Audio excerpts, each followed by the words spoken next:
Once again, you imbeciles have fucking proven my point. Now, I'm going to specifically address this video to respond to Lamar Wills, better known as L.A. And then I'm going to unilaterally, address this also to the wider audience regarding Eric Gardner. I'm going to say some things that may offend you. I'm asking you guys to keep an open mind.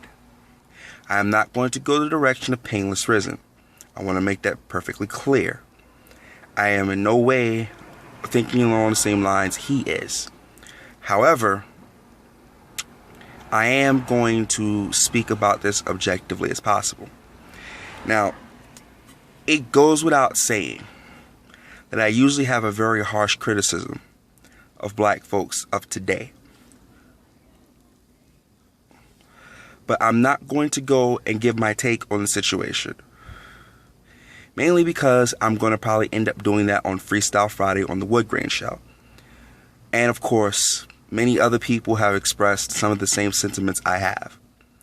But I want to take a moment and I want to point something out to the majority of you.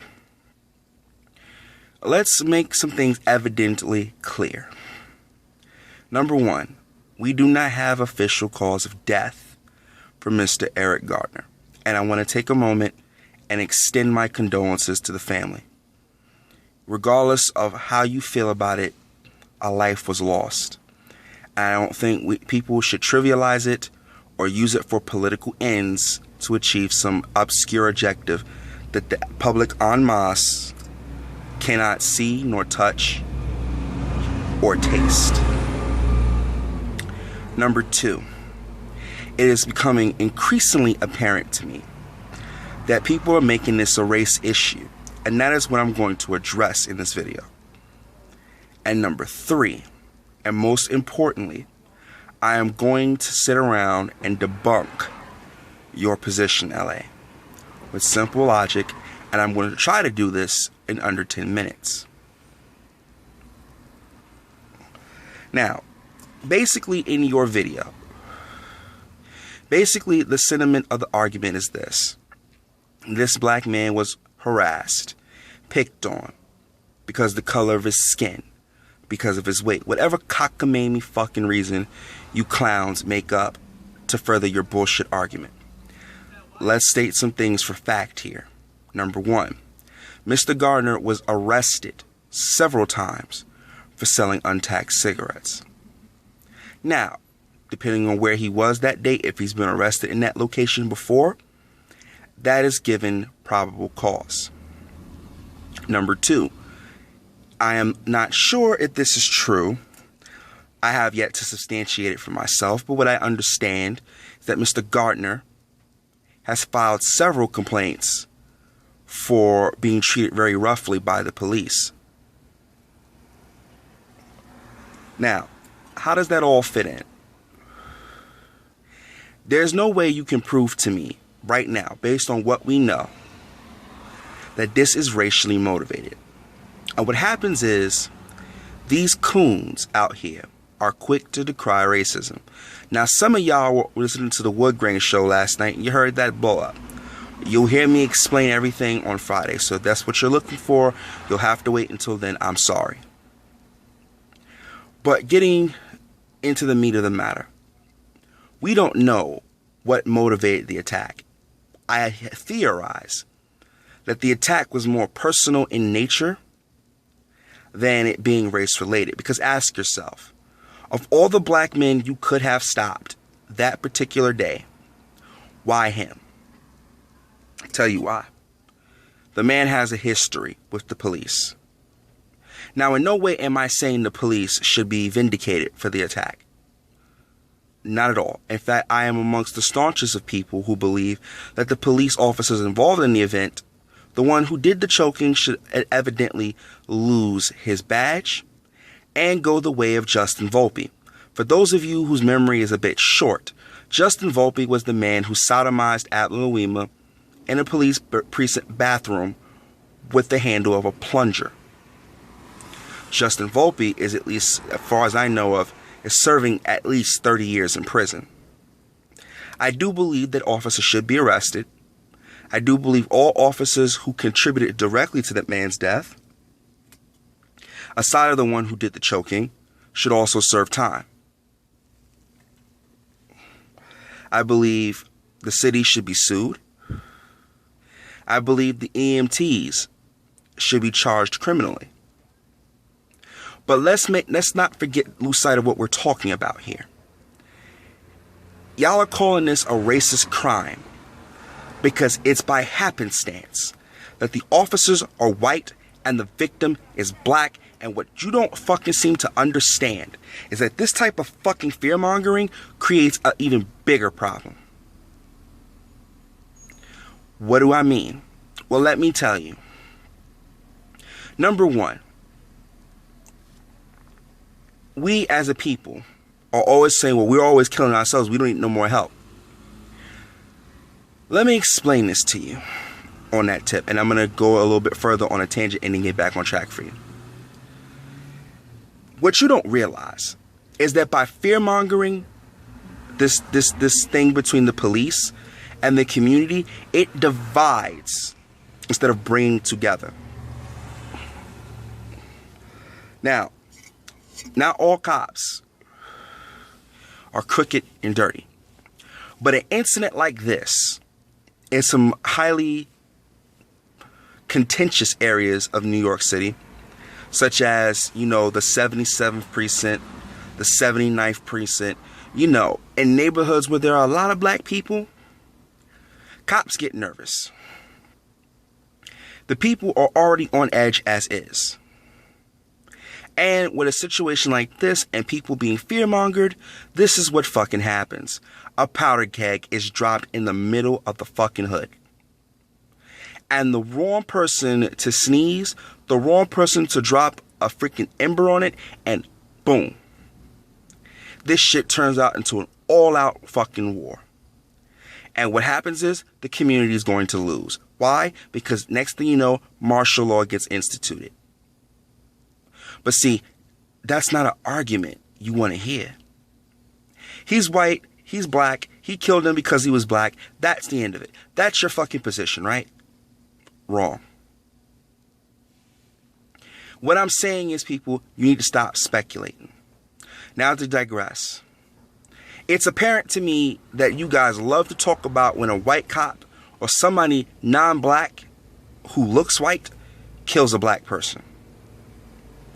But yet, none of you sons of bitches will talk about black on black crime and move just as equally towards putting an end to that. Do you know why I'm standing on my soapbox? Because this week, I lost a close friend. A man I knew for about a year and a day, literally. But we was good friends. Because some punk-ass Negro, over some bitch, broke into his house. And all of his housemates laid in their bed while this man was beaten to an inch of his fucking life. Because it's the words of some fucking whore. Beaten. Busted up. Broken neck. Rushed into surgery. On life support. Organs are failing. And then he has a heart attack while he's in a coma. And now he's dead. And I gotta help his brother, lay him to rest in a couple of days. I get to help carry a casket for a man who didn't deserve to die. But we can't talk about that, can we? Because that doesn't fit the narrative. So, pardon me if I get a little upset behind this fucking race talk when I gotta bury a friend who died to black on black violence.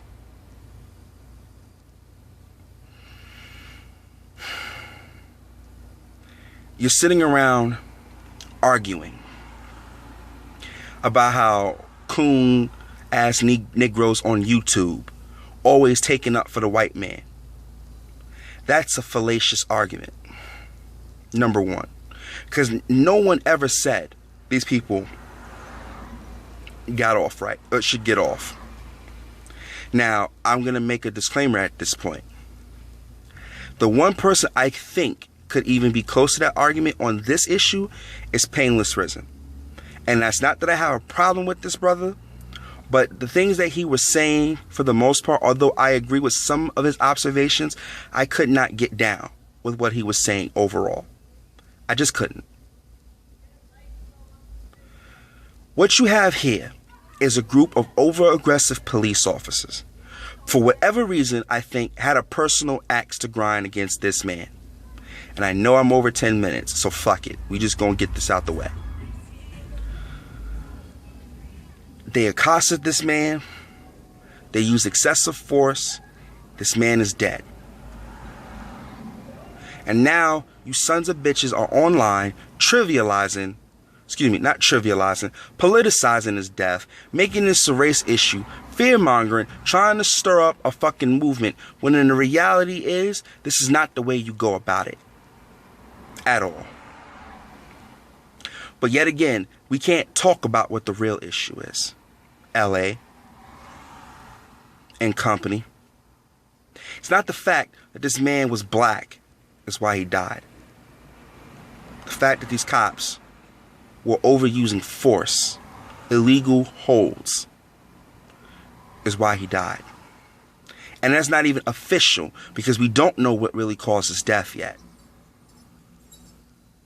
See, what I don't understand is how you motherfuckers can sit up here talking this bullshit about how we need to do something to the police. Let's be realistic. Most of you motherfuckers can't even own a gun. And let me point this out to you. Here in New York City, if you live in the 5 boroughs, guess what? Unless you're a celebrity, a high price attorney, or you are a retired cop, you're not getting a gun. So you're just marching your asses into a fucking hail of bullets. For what? It's not about people being afraid of a power structure or people being afraid of something. What it's about is taking a tragedy and making a teachable moment out of it. Taking a tragedy and instead of running to the battle line, doing things the right way. Now, don't get me wrong. I'm not saying in every instance compliance and subjugating yourself to something is the answer. I'm not saying that. What I am saying is, in this instance, the police and the community need to work together. Something must be done. There needs to be tighter policies put into place. There needs to be some accountability. People on the chain of command need to answer for this. But running out in the street and threatening the lives of the families of these officers and EMTs is not going to fucking change shit for Eric Gardner. He's dead. Whether he's upstairs in heaven or downstairs in hell, we'll never know until it's our time to cross the divide. We'll never know. What we can do is do things differently. So in a way, what I'm advocating is something simple. Work to change the system.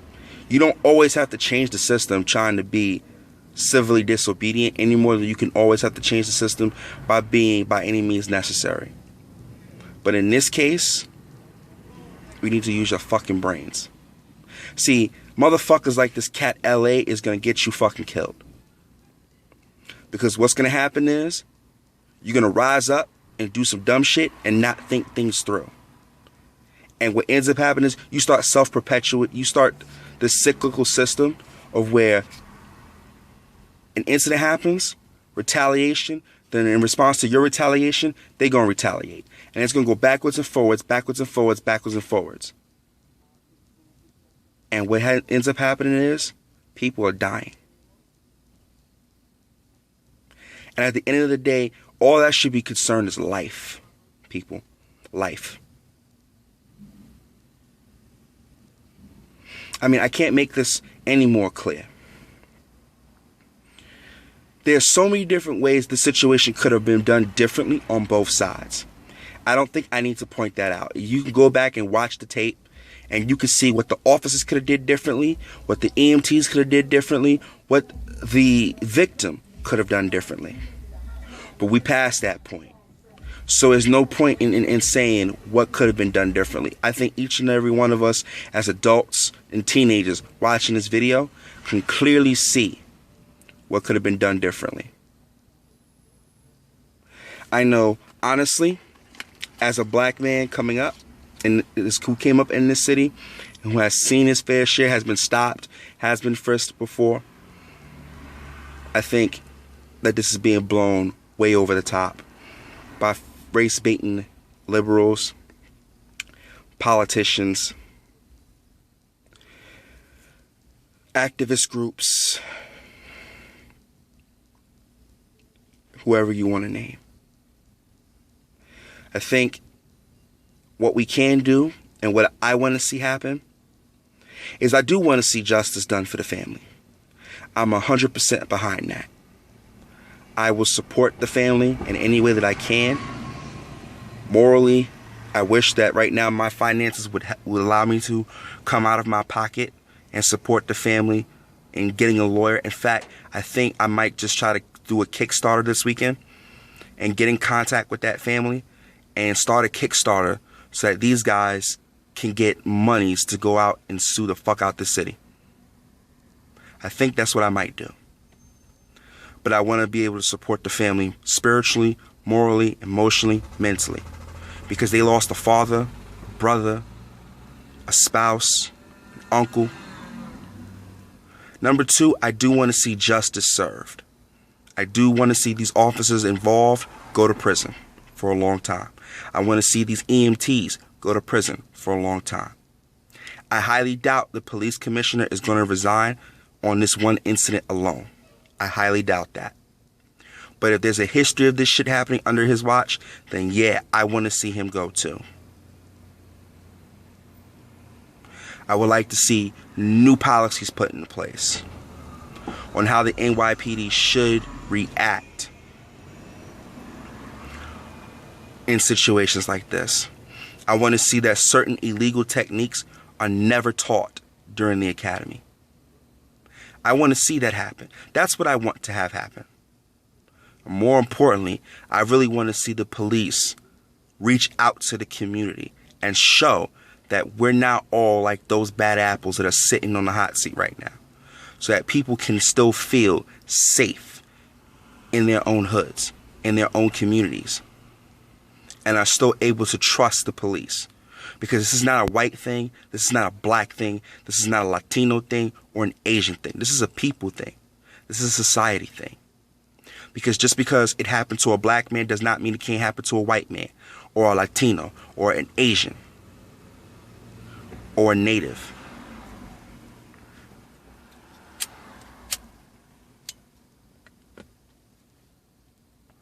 And I'm sick of you fucking idiots making this a race thing. I'm sick of arguing with some of you sons of bitches trying to tell me this was racially motivated. Because guess what? It doesn't matter. Because next time it might be a black cop and a white civilian. Then what? Are you going to tell me it was racist then? Of course you're not. Yeah, I need to think about this situation and take race out of it. Let's look at it for the facts. And before you sit here and bring up this whole thing about black people killing black people, we don't need no help, you might want to take an honest look and revise the position. I know I'm all over the place because initially I wanted to keep this at 10 minutes, but I had to get this off my chest. And it's not much of a direct response to LA as I hoped it would be, but I wanted to get this off my chest, what I really thought. Like I said earlier, I'm going to say it one more time. This is not a white thing or a black thing. This is a life and a death thing. This is a society thing. Like I said in a previous video, know your laws. Black people, this is why I push so hard for that. For y'all to know the law. Know your rights. Know what the police can and cannot do. know how to assess the situation, and make the correct judgment call. Because I don't know what was in Eric Gardner's mind. I'll never know. And I'm not going to victim blame him. But what I am going to say is, most of all, I don't want to see another black man get hurt or lose his life because of some bullshit of a cop or some dickhead cop. I don't want to see that. Any more than I want to see a nice cop, a good guy, good clean guy, get hurt, or his family gets hurt, or worse, because somebody got emotional and decided to be the big bad and get the payback. It's not what I want to see happen. I think for right now, I'm gonna let you guys get ahead. I'm gonna flesh this out for you some more on Friday, Freestyle Friday. Make sure that you guys call in. The number to dial is 347-996-3917. If you guys heard that blow up on the radio last night, it was just people being emotionally charged about the issue. I'm not taking it personal, and everything's still love. All right, peace.